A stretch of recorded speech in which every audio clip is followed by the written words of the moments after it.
समाचार सेवा प्रभाग से प्रस्तुत है हमारा साप्ताहिक कार्यक्रम पब्लिक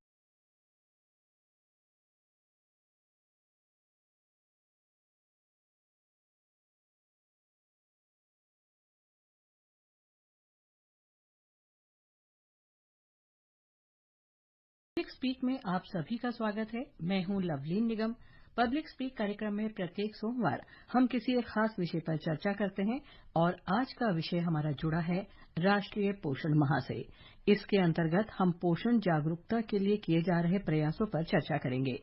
प्रधानमंत्री समग्र पोषण योजना के अंतर्गत हर साल सितंबर में पोषण माह मनाया जाता है। ये अभियान 8 मार्च 2018 यानी अंतर्राष्ट्रीय महिला दिवस पर शुरू किया गया था। इसका उद्देश्य खासतौर पर गर्भवती और स्तनपान महिलाओं और बच्चों को पौष्टिक आहार सुनिश्चित कराना है। इस अभियान के जरिए बच्चों, गर्भवती महिलाओं में कुपोषण, एनीमिया, कम वजन जैसी समस्याओं से निपटना होता है। आखिरी बच्चे से लेकर आखिरी माह तक इसका लाभ पहुंचे, इसी उद्देश्य से प्रधानमंत्री ने इसे जन आंदोलन बनाने का आह्वान किया। इन्हीं सब बातों पर चर्चा और आपके सवालों के जवाब देने के लिए आज हमारे साथ स्टूडियो में मौजूद हैं सफदरजंग अस्पताल में मेडिसिन विभाग की प्रोफेसर रूपाली मलिक। डॉक्टर रूपाली, नमस्कार। स्टूडियो में आपका स्वागत है। नमस्कार मैम। श्रोताओं, आपके मन में भी कोई सवाल है तो आप इस कार्यक्रम से जुड़ सकते हैं। हमें आपकी फोन कॉल्स का इंतजार है।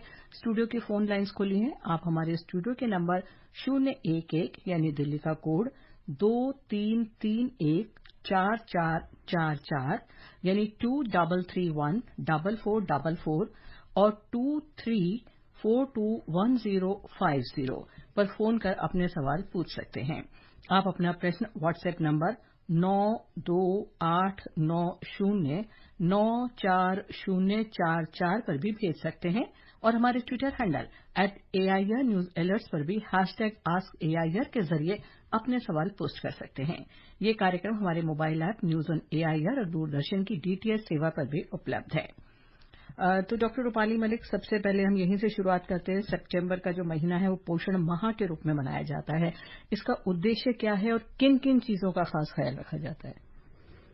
जी देखिए, मैं सबसे पहले अपने आदरणीय प्रधानमंत्री जी को धन्यवाद करना चाहती हूँ कि उन्होंने ये सोचा कि हम भारत को कुपोषित भारत से सुपोषित भारत बनाएंगे। तो सबसे पहले ये बहुत बड़ा कदम है जो हमारे आदरणीय प्राइम मिनिस्टर जी ने लिया है और इसका बहुत महत्व है क्योंकि ये जो एरा है, अब इस समय अगर हम बात करें, हमारी लड़ाई किसी भी इन्फेक्शन से उतनी बड़ी नहीं है जितनी कि लाइफस्टाइल डिजीजेस से है। तो ये बहुत समझने की बात है कि जो हमारा न्यूट्रिशन है, जो हमारा खान पान है, ये एक सबसे इम्पोर्टेंट चीज है जिसकी वजह से हम लाइफस्टाइल रिलेटेड और बाकी बहुत सारी बीमारियों से ग्रस्त होते हैं। तो मैं बहुत धन्यवाद करना चाहती हूँ अपने प्रधानमंत्री जी का कि उन्होंने ये बेड़ा उठाया है। बिहार से मोहन पासवान जुड़े हैं। हम अगला सवाल पूछें उससे पहले उनका सवाल जानते हैं। हेलो। नमस्ते मैडम जी। नमस्कार मोहन जी, सवाल पूछिए। जी, तो मैडम से जानना चाहता हूँ कि राष्ट्रीय पोषण के अंतर्गत ये जा रहे पोषण के कमी के कारण कितने प्रकार की बीमारी होते हैं। राष्ट्रीय पोषण के अंतर्गत बिहार में हो रहे छोटे बच्चे और महिलाओं में बीमारी बढ़ रहे हैं, इसके लिए स्वास्थ्य विभाग क्या सुझाव दे रही है? जो बीमारियां बढ़ रही है उसमें से जी बिल्कुल। देखिए, हर एज में जो न्यूट्रिशन है उसकी रिक्वायरमेंट अलग अलग होती है। जैसे छोटे बच्चों की रिक्वायरमेंट अलग होगी। जो पैदा होते हैं, न्यू बॉर्न बेबीज जो होते हैं, उनके लिए केवल माँ का दूध सफिशिएंट है। बट 6 महीने की उम्र के बाद बच्चे को आपको ऊपर से टॉप फीड देना है, ऊपर का खान पान देना है, जिसके लिए हमें जरूरी है कि हम जो भी चीज उसको दें, एक तो हम साफ सुथरा खाना दें, बहुत न्यूट्रिशियस खाना दें, दाल का पानी, आप जो दूध, ऊपर का जो दूध दें वो उबला हुआ हो, साफ सुथरा हो, तो ये बहुत जरूरी है। उसके बाद एडोलेसेंट बच्चे होते हैं, उनकी जो रिक्वायरमेंट्स होती हैं वो अलग होती हैं। उनमें ग्रोथ का पीरियड होता है, तो उसमें खास तौर से कैल्शियम और आयरन, इस तरह के न्यूट्रिएंट्स की जरूरत होती है। दूसरी एक और बात है, बच्चों में बहुत बार हमने देखा है अपनी जो हमारे देश में एक वर्म इन्फेस्टेशन का एक बहुत बड़ा प्रॉब्लम है, जिसकी वजह से अनीमिया बहुत कॉमन एक बीमारी है जो हमारे देश में बच्चों में देखी जाती है। बिल्कुल। तो उसमें ये बहुत जरूरी है कि हम डीवर्मिंग जो है, बच्चों को कीड़े मारने वाली दवाएं भी बीच बीच एक रेगुलर इंटरवल पे हम उनको खिलाते रहें। उसके बाद जो महिलाएं हैं उनमें कुछ खास चीजों का ध्यान रखने की जरूरत है। माहवारी की वजह से उनमें ब्लड लॉस की दिक्कत होती है, तो खास तौर से एडोलेसेंट जो गर्ल्स हैं उसमें अनीमिया बहुत ज्यादा देखा जाता है, और जो रिप्रोडक्टिव एज ग्रुप में जो महिलाएं हैं उनमें भी अनीमिया काफी ज्यादा देखा जाता है। आपने जैसे अभी एडोलेसेंट बच्चों का बताया कि एनीमिया बहुत ज्यादा पाया जाता है, तो उसका क्या खाने में ऐसा क्या होना चाहिए कि वो उसको कमी को पूरा करे और एक पूरा पौष्टिक आहार उस एडोलेसेंट बच्ची के लिए हो?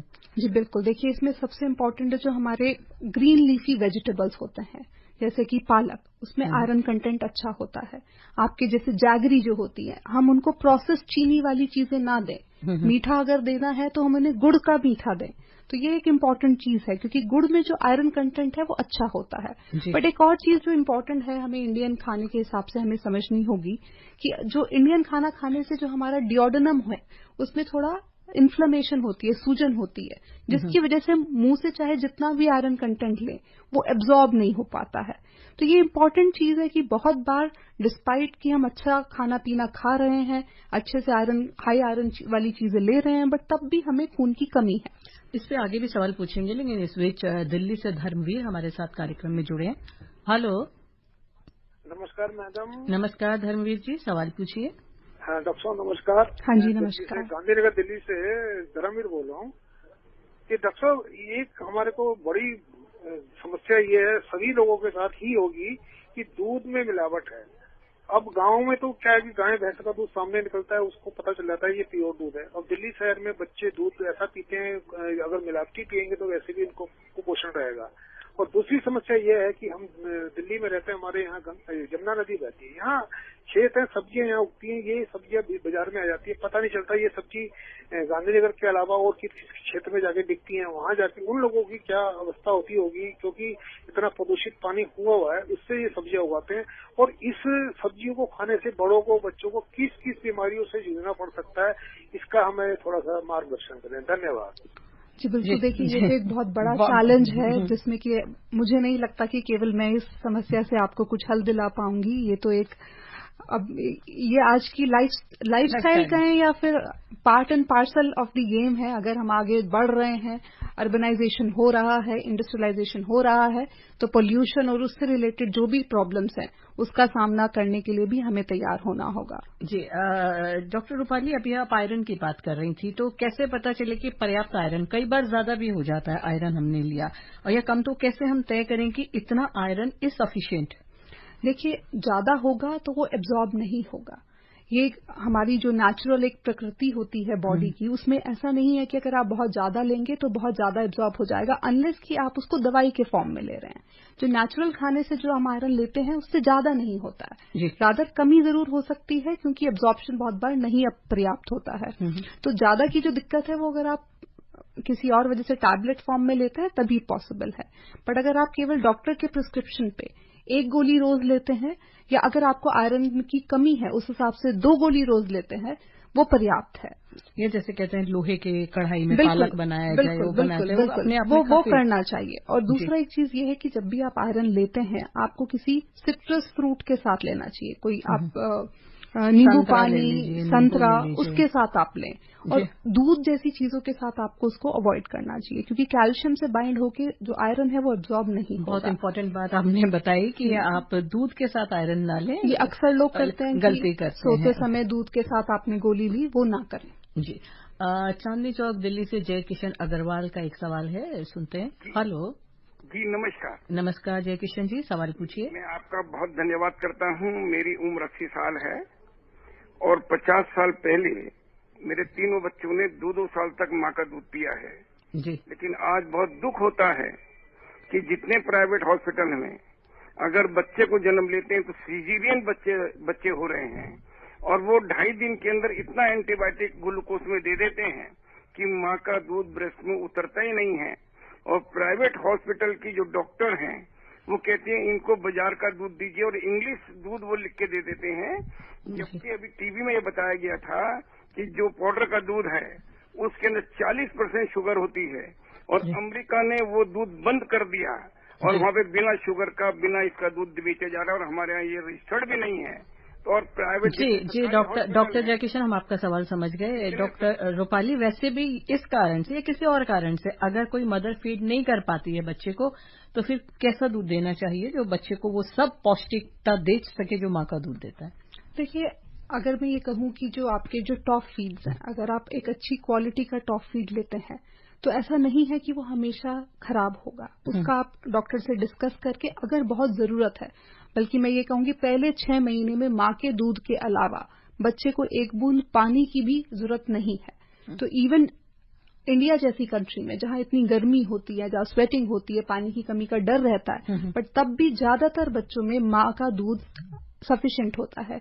और कोई भी डॉक्टर आपको टॉप फीड अननेसेसरली, मुझे नहीं लगता, एडवाइस करेंगे। बट अगर जरूरत है तो आप उनसे डिस्कस करें, और आपको लगता है तो आप किसी अच्छे डॉक्टर से मिलकर डिस्कस करें। जी डॉक्टर, गर्भवती महिलाएं, स्तनपान कराने वाली महिलाओं को किस तरह जानकारी दी जाती है? क्योंकि हमारे पारंपरिक परिवारों में आज भी महिलाओं के स्वास्थ्य पर ग्रामीण क्षेत्रों में बात करें अगर बहुत ज्यादा ध्यान नहीं दिया जाता है। कई बार महिलाओं को लगता है कि हमने आयरन की टैबलेट खा ली, जैसे अभी आप कह रही थी, या मल्टीविटामिन खा ली तो ये सफिशिएंट है। जी बिल्कुल। देखिए, एक तो सबसे इम्पोर्टेंट ये कि जो ज्यादातर हमारे देश में जो एक प्रथा है कि जब लैक्टेटिंग फीमेल्स होती हैं जो दूध पिलाती हैं, उनको बड़ा हाई फैट कंटेंट वाला चीजें खिलाई जाती हैं डिलीवरी के बाद, बट वो जरूरी नहीं है। बहुत हाई फैट कंटेंट उस दौरान भी जरूरी नहीं है। आपको कैल्शियम रिच फूड होना चाहिए, हेल्दी फूड होना चाहिए। आप आयरन के सप्लीमेंट्स लें, विटामिन के सप्लीमेंट्स लें, जो कि आपको डॉक्टर बताएंगे, आयरन, फॉलिक एसिड के सप्लीमेंट्स, कैल्शियम के सप्लीमेंट्स, वो आप लें। और जो भी आप अच्छा खाना पीना खाते हैं, दूध लें, फ्रेश सब्जियां लें, फ्रूट्स लें, कोई अन्यथा इसके अलावा कुछ और एक्स्ट्रा नहीं है। यही चीज लें, बट अच्छी क्वांटिटी में लें अगर आप लैक्टेटिंग है। बट आपको कोई फैटी चीज ज्यादा लेने की या 2 आदमी के हिसाब से खाने की जरूरत नहीं है, इवन अगर आप फीड कर रहे हैं तो। अगर एक पौष्टिक भोजन अमूमन थाली में पूछा जाए तो जैसे दाल, सब्जी, रोटी, इसके अलावा फल, दही, क्या कुछ होना चाहिए जो लगे कि दिस इज सफिशिएंट? बिल्कुल। देखिए, तो सबसे बड़ी प्रॉब्लम जो इंडियन फूड हैबिट्स में है कि हमारा जो कार्बोहाइड्रेट का जो कंटेंट होता है वो यूजुअली काफी ज्यादा होता है। पहले के जमाने में तो वो लगभग 75% होता था। अब क्योंकि थोड़ा अवेयरनेस बढ़ रही है तो चीजें बेहतर हो रही हैं, बट एक्चुअली में वो हमारा 40% या उससे कम होना चाहिए। 35 से 40% ही केवल आपका कार्बोहाइड्रेट होना चाहिए। लगभग उतनी ही मात्रा में प्रोटीन होना चाहिए, साथ में हरी सब्जियां। अगर मैं कहूँ, दूध आप 2 कप लें और फल आप 3 से 4 कप लें, ये बहुत जरूरी है दिन में। 3 से 4 कप फल। दूसरा फल भी होने चाहिए। उत्तर प्रदेश बागपत से सुरेश का एक सवाल है, वो हम सुनते हैं, वो क्या पूछना चाहती हैं। जी सुरेश जी, नमस्कार, सवाल पूछिए। डॉक्टर साहब, जो आपने अभी बताया, गुड़ में जो है आयरन होता है जी, और आयरन को दूध के साथ नहीं लेना चाहिए, तो हम तो शाम को गुड़ और दूध ही पीते हैं। या आपने बताया ना, गुड़ का आयरन लाभदायक होता है। जी बिल्कुल। देखिए, यही एक सबसे बड़ी गलती है, क्योंकि ये मैं भी जानती हूँ, बचपन से हमने भी शक्कर वाला दूध या गुड़ के साथ दूध पिया है, बट लेकिन ये एक साइंटिफिक तौर से ये एक सही तरीका नहीं है आयरन को लेने का, क्योंकि कैल्शियम के साथ अगर आप आयरन लेंगे तो वो एब्जॉर्ब नहीं होगा, वो सारा का सारा आपके पेट से बाहर निकल जाएगा। तो इसलिए बेहतर है कि आप अगर आयरन लें तो उसको खाली पेट लें, खाना खाने के 1 घंटा बाद या 2 घंटा पहले लें, तो ये बहुत जरूरी है। और किसी नींबू पानी के या सिट्रस फ्रूट के साथ लें। अभी डॉक्टर साहब, आप 6 महीने तक के बच्चे का बता रही थी कि माँ का दूध पर्याप्त है, उसके बाद बच्चा बड़ा होता है। अब ग्रामीण क्षेत्रों में जाएं, कहीं भी जाएं, वहां आजकल बड़ी आसानी से चिप्स भी मिलते हैं, बिस्किट्स भी मिलते हैं, ये सब। तो अक्सर पेरेंट्स वो दे देते हैं कि लोग, बच्चे का पेट भर गया जब 1.5-2 साल का होता है। उससे कैसे बचना चाहिए और क्या चीज ध्यान में रखनी चाहिए 6 महीने से बाद के बच्चे के लिए कि उसे क्या दिया जाए? जी बिल्कुल। देखिए, प्रोसेस्ड फूड किसी भी तरह के जो होते हैं उसमें बहुत high content of sugar and salt होता है और फैट होता है। तो इससे हमें कोशिश करनी है कि अपने बच्चे को बचा के रखें, जो कि आज के समय में बहुत मुश्किल है, क्योंकि हम इतना एडवर्टीजमेंट देखते हैं, बच्चे टेम्प्ट होते हैं, इतनी सारी वो दुकानें देखते हैं तो बच्चे टेम्प्ट होते हैं। बट हमें कोशिश करनी है तब भी कि हम उस चीज को रोकें। हमें जो भी घर का बना खाना है, जो नेचुरल चीजें हैं, हमें कोशिश करनी है हम बच्चों को वो ही दें। तो ये बहुत इंपॉर्टेंट है, क्योंकि जैसा कि मैंने आपको बताया था कि आजकल न केवल अंडर न्यूट्रिशन, ओवर न्यूट्रिशन। अब वो शायद अभी आप बात कर रही थी कि वो ज्यादा बड़ी समस्या है। ज्यादा बड़ी समस्या है। आजकल हमने वो एक बीमारी सुनी होगी, फैटी लिवर, बड़ी कॉमन हम सुनते हैं। पहले केवल बड़े लोगों में सुनते थे, अब हम बच्चों में भी वो सुनते हैं। तो ये बहुत एक समझने वाली बात है, क्योंकि ये जो फैटी लिवर कहने वाली जो बीमारी है, ये केवल ये कोई बिनाइन बीमारी नहीं है। इससे आपको बहुत सी प्रॉब्लम हो सकती है, हार्ट रिलेटेड, डायबिटीज, किडनी की प्रॉब्लम। तो ये एक बहुत बड़ी प्रॉब्लम है जिससे कि हमारा देश आगे के समय में जूझने वाला है। तो ये भी ध्यान रखना चाहिए कि हर चीज की अति बुरी होती है, तो आपने न्यूट्रिशन भी सोच समझ के लेना। जब मैल न्यूट्रिशन बोलते हैं तो वो दोनों इंक्लूड करता है, अंडर न्यूट्रिशन और ओवर न्यूट्रिशन। जो श्रोता अभी अभी हमसे जुड़े हैं, हम बता दें आप सुन रहे हैं कार्यक्रम पब्लिक स्पीक। आज हम राष्ट्रीय पोषण माह पर चर्चा कर रहे हैं और आपके सवालों का जवाब दे रही हैं सफदरजंग अस्पताल में मेडिसिन विभाग की प्रोफेसर रूपाली मलिक।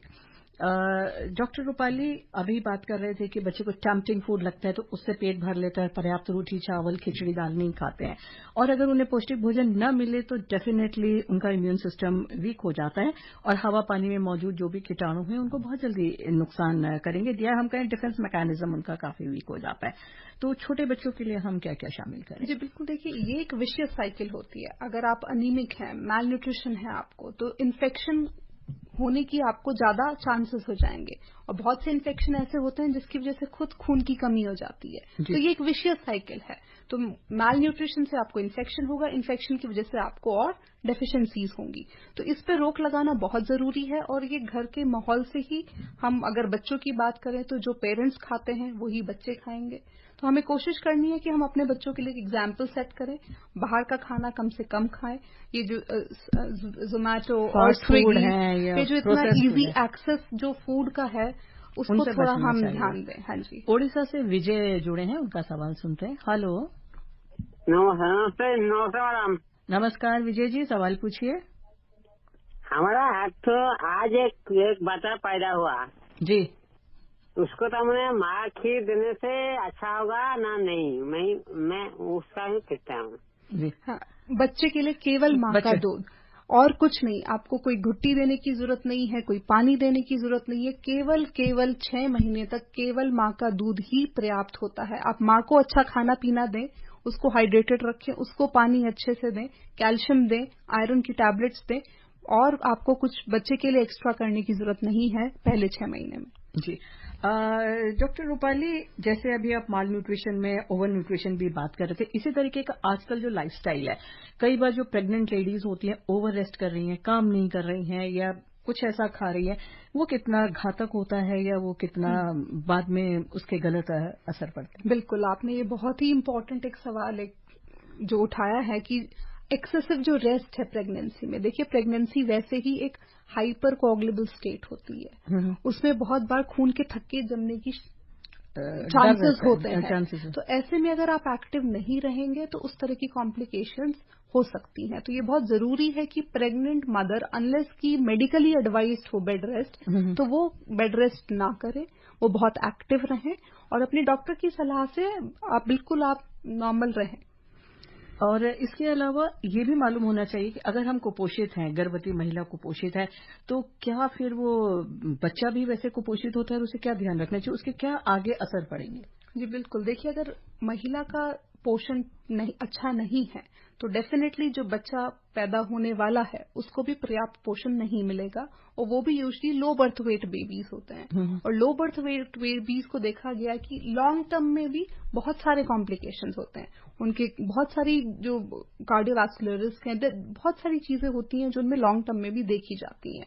जी, स्तनपान कराने वाली महिलाएं, उनको भी कहते हैं कुछ एक्स्ट्रा ध्यान रखना चाहिए, घी ज्यादा लेना चाहिए या ड्राई फ्रूट्स, इस तरीके की जो एक मान्यताएं होती हैं वो कितनी ठीक रहती है, और क्या एक फीडिंग करने वाली महिला को उसका भोजन कैसा होना चाहिए? जी बिल्कुल, जैसे मैंने पहले भी मेंशन किया था कि बहुत ज्यादा घी देने की जरूरत नहीं है लैक्टेटिंग फीमेल्स को। ड्राई फ्रूट्स भी आप उतना ही दें जितना नॉर्मल आदमी को रिकमेंडेड है, उससे थोड़ा आप ज्यादा दे सकते हैं। यूजुअली हम 1 मुट्ठी बोलते हैं, तो आप उनको 1.5 मुट्ठी दें, बट ऐसा नहीं है कि हम उनको बहुत ज्यादा एक्सेसिव फैट या नट्स देंगे तो उसी से केवल बच्चे को पोषण मिलेगा, ऐसा नहीं है। दूध, कैल्शियम की मात्रा अच्छी दें। मध्य प्रदेश इंदौर से अनिल हैं, उनका एक सवाल है, जानते हैं। हेलो मैडम, नमस्कार अनिल जी, सवाल पूछिए। हमारा सवाल है कि जो गर्भवती महिलाएं हैं वो उनके लिए आयरन बढ़ने के लिए सबसे अच्छे सतत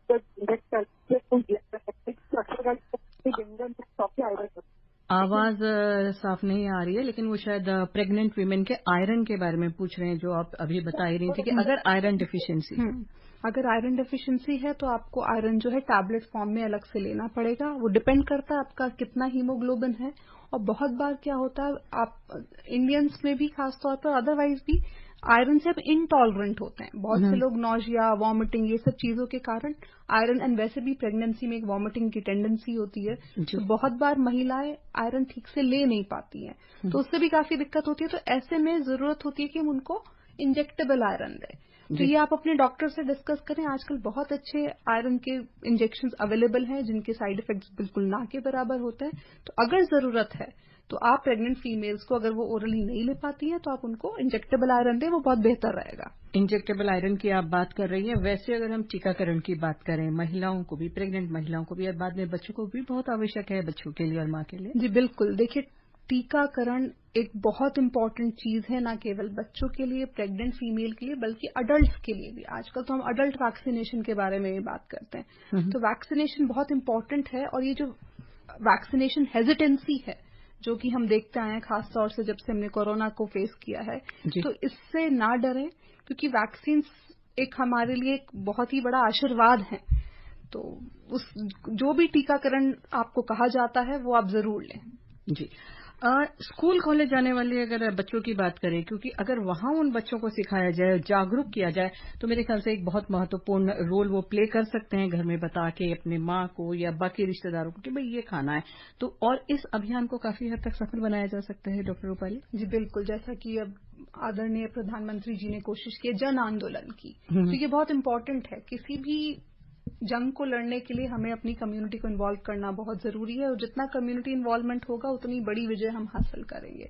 एंड शुरुआत जितना जल्दी से होगी, देखिए ये बहुत जरूरी है। जो चीज आप बचपन में अडैप्ट कर लेते हैं वो आप जिंदगी भर फॉलो करते हैं। तो अगर आप बचपन में सही चीजें नहीं सीखेंगे तो शायद जिंदगी भर आप सही चीजें फॉलो नहीं कर पाएंगे। तो बहुत जरूरी है कि जितना जल्दी हो सके हम अपने बच्चों को सही और गलत का ध्यान के बारे में भोजन के बारे में बताएं कि क्या खाना है। बिल्कुल, ये बहुत जरूरी है कि जितना भी फास्ट फूड है और ये सब चीजों को हमें जितना हो सके अवॉइड करना है। एक healthy lifestyle, exercise, physical activity. ज्यादातर बच्चे आजकल टीवी देखते हैं, चिप्स खाते हैं, पॉपकॉर्न खाते हैं, मोबाइल में लगे हैं। तो ये चीज बहुत इंपॉर्टेंट है। ये पेरेंट्स की रिस्पॉन्सिबिलिटी है कि उनको एनकरेज करें कि वो बाहर जाएं, पार्क में खेलें, और कम से कम स्क्रीन टाइम उनका कम से कम हो। और साथ में स्कूल कॉलेज में भी ये सिखाना चाहिए कि बच्चे जाके कहें कि टीचर्स की ये पौष्टिक खाना है, ये आप बनाइए, या ऐसे मैंने एक्सरसाइज करनी है और इस तरीके से मुझे काम करना है। काफी हद तक अगर हम ग्रामीण क्षेत्रों में जाए, आंगनवाड़ियों का भी काफी अच्छा इसमें रोल रहता है, और वो भी घर घर जाकर लोगों को बताती हैं, जागरूक करती हैं, सलाह देती हैं। जी बिल्कुल, उनका बहुत बड़ा एक योगदान है जो भी हमारी हेल्थ सर्विसेज हैं उनको पेरिफेरी तक पहुंचाने में। तो मैं बहुत आंगनवाड़ी वर्कर्स जितने भी हैं, मैं उनको बहुत धन्यवाद देना चाहती हूँ उसके लिए। जी। इसके अलावा किस तरीके से जागरूक अभियान अपने हॉस्पिटल में, जैसे पेशेंट्स आते हैं, किस तरीके से जागरूकता अभियान इस महीने में चलाते हैं? देखिए, जगह जगह एक तो पोस्टर्स लगाए जाते हैं मैल न्यूट्रिशन को लेके। तो जितना भी जो हमारा ओपीडी एरिया, वेटिंग एरिया, जहाँ पे कि आपके मरीजों के रिश्तेदार होते हैं, वहाँ पे जगह जगह पे इस अवेयरनेस पोस्टर्स लगाए जाते हैं। उसके अलावा जो भी जब मरीज जो हम देखते हैं, हम खास ध्यान रखते हैं कि इस समय में हम जरूर उनको कुछ एक्स्ट्रा न्यूट्रिशन से रिलेटेड टिप्स जरूर दें। जी। जयपुर राजस्थान से आलोक सक्सेना का सवाल है। हेलो। नमस्कार मैम। आलोक जी नमस्कार, स्वागत है कार्यक्रम में, सवाल पूछिए। मैडम, मेरा बच्चा क्या है, 22 वर्ष उसके नमूनिया था। जब तक उसकी खान पान का कोशिश की थी, लेकिन वो उसके बाद में अभी 11 साल का है, उसके फैटी लीवर भी हो गया था। तो उसका तो ट्रीटमेंट करा दिया, ठीक है, अब तो वो बिल्कुल, लेकिन आगे उसके फैटी लीवर नहीं हो पाए, उससे बचा रहे। इसलिए हम बाहर का खाना तो उसको बंद कर दिया है। लेकिन क्या ऐसे खाने में क्या ध्यान रखना चाहिए भोजन में? जी बिल्कुल, वही चीजें हैं जो हम डिस्कस कर रहे हैं कि उनको हरे फल, उनको हरी सब्जियां, जो आपके फ्रेश फ्रूट्स होते हैं वो ज्यादा दें। दूध भी अगर दें तो बिना मलाई वाला दें, बिना फैट वाला दूध दें, और बाकी कोशिश करें कि घर का ही खाना दें। बाहर का जितना आप बचेंगे उतना बच्चे के लिए बेहतर होगा, और एक्सरसाइज पे जरूर ध्यान दें। ये हम काफी बार इस बात को जिक्र कर चुके हैं कि घर का बना खाना खाएं जो स्वस्थ होगा, पौष्टिक होगा, और शारीरिक श्रम जरूर करें, यानी एक्सरसाइज जरूर करना चाहिए। डॉक्टर रूपाली, पोषण महीना तो खैर सितंबर में मनाया जाता है, पर ये एक सतत अभियान है, चुनौतियां आती हैं खासतौर से महिलाओं को जागरूक करने में। क्या क्या चुनौतियां कई बार आ जाती हैं महिलाओं को समझाने में, और वो कितना समझ रही हैं उसको, कितना उन्होंने अडैप्ट करना है? जी बिल्कुल, देखिए जैसा कि हम जानते हैं कि हमारी सोसाइटी में ज्यादातर महिलाएं अपने आप को सबसे पीछे रखती हैं। लास्ट प्रायोरिटी वो खुद बिल्कुल होती लास्ट प्रायोरिटी वो अपनी खुद होती हैं। तो फैमिली में कुछ भी अगर होगा वो सबसे पहले अपने बच्चों को देंगी, अपने हस्बैंड को देंगी, बाकी लोगों को देंगी। तो ये चीज इम्पोर्टेंट है कि हम उनको कहें कि वो, या फिर एक दूसरा एस्पेक्ट भी है, जिनका बचा कुचा खाना जो भी है वो सब वो खाएंगी। तो मैल न्यूट्रिशन, अंडर न्यूट्रिशन दोनों चीजें होने की पॉसिबिलिटी आपको है। तो ये चीज बहुत जरूरी है। तो अगर महिला पढ़ी लिखी होंगी तो ये वो समझेंगी कि ये चीजें नहीं करनी चाहिए। और एक फिजिकल एक्टिविटी, केवल घर का काम ही फिजिकल एक्टिविटी नहीं है, आपको प्रॉपर वॉक या प्रॉपर एक्सरसाइज करने की भी जरूरत है, प्रॉपर अपना ध्यान देने की भी जरूरत है, क्योंकि अक्सर कहते भी हैं कि एक महिला अगर स्वस्थ है तभी परिवार स्वस्थ है। इसके अलावा बच्चियों के लिए क्या स्पेशल, लड़कियों के लिए जैसे आप अभी एडोलेसेंट कह रही थी, क्या एक्स्ट्रा केयर खाने में और वैसे रखनी चाहिए? देखिए मेन तो कैल्शियम है, वर्म्स ना हो, ये चीज का हमें ध्यान, बिल्कुल पेट के कीड़ों का हमें ध्यान रखना है। रेगुलर आपको कोशिश करनी है बीच में 6 महीने में, अगर आपको लगता है खून की कमी है खान पीन के अच्छे खाने पीने के बावजूद, तो आप उनको वो दवाइयां जरूर दें। और एक अगर माहवारी से रिलेटेड कोई दिक्कत है तो गायनाकोलॉजिस्ट को जरूर कंसल्ट करें, और अगर जरूरत है तो आयरन की उनको एक्स्ट्रा टैबलेट्स भी अकॉर्डिंगली दी जाए।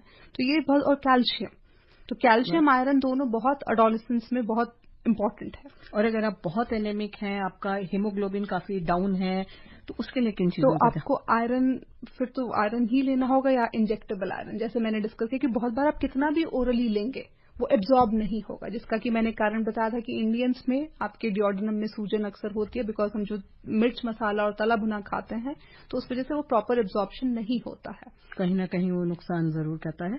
तो आपको ये जरूर देखना है कि आपका पौष्टिक खाना क्या है और किस तरीके से आपको खाना है। एक और ICDS प्रोग्राम भी काफी चलाया जाता है, यानी एकीकृत बाल विकास योजना, इसमें भी बच्चों का ओवरऑल हेल्थ पे ध्यान दिया जाता है। डॉक्टर रूपाली जी बिल्कुल, देखिए इसमें जो आपकी ग्रोथ मॉनिटरिंग है बच्चों की, इन सब चीजों पे ध्यान दिया जाता है, क्योंकि अगर हम मॉनिटरिंग करते हैं तो हमें बड़ी अर्ली स्टेजेस में पता चल जाता है कि बच्चा अंडर या ओवर न्यूट्रिशन की तरफ तो नहीं जा रहा है।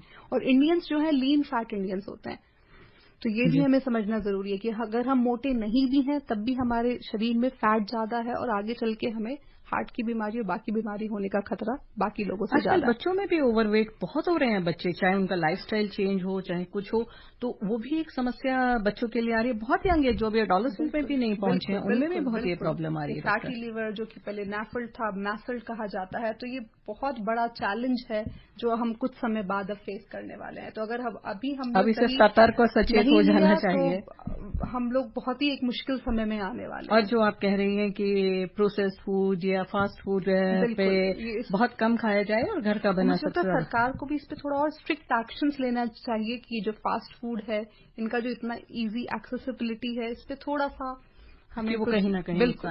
एक पोषण ट्रैकर की भी बात की जाती है, वो क्या होता है और कैसे ट्रैक करते हैं? वो भी एक मोबाइल बेस्ड ऐप है जिसमें आपकी डिटेल्स हैं वो सब फिल होती है, उसके बेसिस पे आप उसमें असेस कर सकते हैं कि अगर आपको न्यूट्रिशन ठीक ले रहे हैं या नहीं ले रहे हैं। तो एक अच्छा डिजिटल माध्यम है और जिसे इजीली आप ट्रैक कर सकते हैं, वो कर सकते हैं। और जो भी हम बात कर रहे हैं उसका पूरा अगर हम निचोड़ निकालें तो वो यही आ रहा है कि आप पौष्टिक खाना खाइए, घर का बना खाना खाइए, थाली आपकी पूरी हरी सब्जियों से, फल से, दही से परिपूर्ण होनी चाहिए, तो काफी हद तक आप सुरक्षित रहेंगे, स्वस्थ रहेंगे। घड़ी की सुइयां इशारा कर रही हैं हमें इस चर्चा को यहीं पर विराम देने का। हम अपने उन सभी श्रोताओं का आभार व्यक्त करते हैं जिन्होंने इस कार्यक्रम में हिस्सा लिया, और साथ ही सफदरजंग अस्पताल में मेडिसिन विभाग के प्रोफेसर रूपाली मलिक, आपका भी बहुत बहुत धन्यवाद। आप स्टूडियो में आइए, तमाम जानकारियां आपने इतनी इम्पोर्टेंट हमको दी। आज का कार्यक्रम श्रोताओं आपको कैसा लगा, इसके बारे में आप अपने सुझाव हमें ईमेल कर सकते हैं। पता है AIRNSTtalks@gmail.com।